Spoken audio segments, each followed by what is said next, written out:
बसंत पंचमी कहें, श्री पंचमी कहें या ऋषि पंचमी कहें, त्योहार एक ही है और यह त्योहार है बागों में फूलों पर बहार आने का, खेतों में सरसों का सोने जैसे चमकने का, जौ और बालियों के खिलने का तथा आमों के पेड़ों पर बौर सहित सर्वत्र रंग बिरंगी तितलियों के मंडराने का।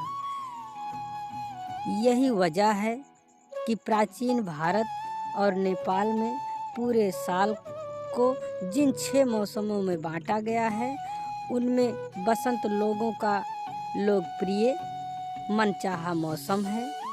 विशेष रूप से भारत में बसंत ऋतु का स्वागत करने के लिए माघ महीने के 5वें दिन एक बड़ा उत्सव मनाया जाता है जिसमें भगवान विष्णु और कामदेव की पूजा होती है।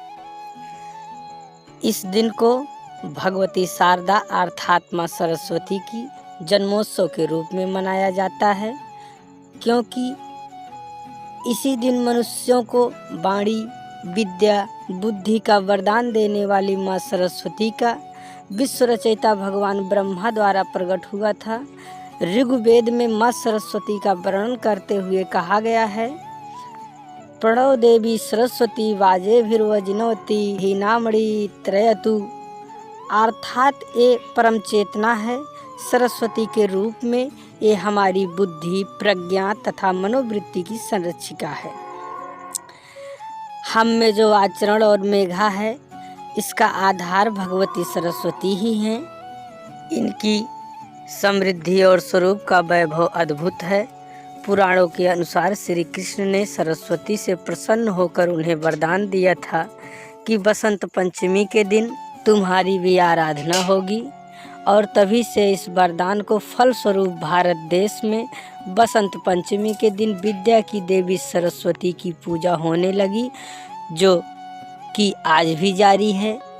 जो शिक्षाविदों भारत और भारतीयता से प्रेम करते हैं वह इस दिन माँ शारदा की पूजा कर उनसे और अधिक ज्ञानवान होने की प्रार्थना करते हैं।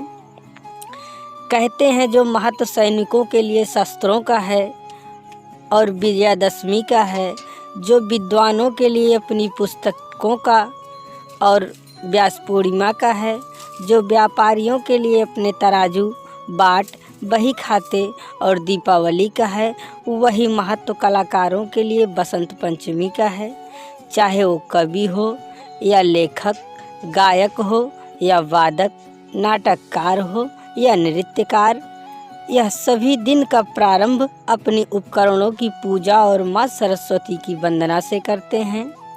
पुराणों और शास्त्रों तथा अनेक काव्य ग्रंथों में भी अलग अलग ढंग से इसका चित्रण मिलता है।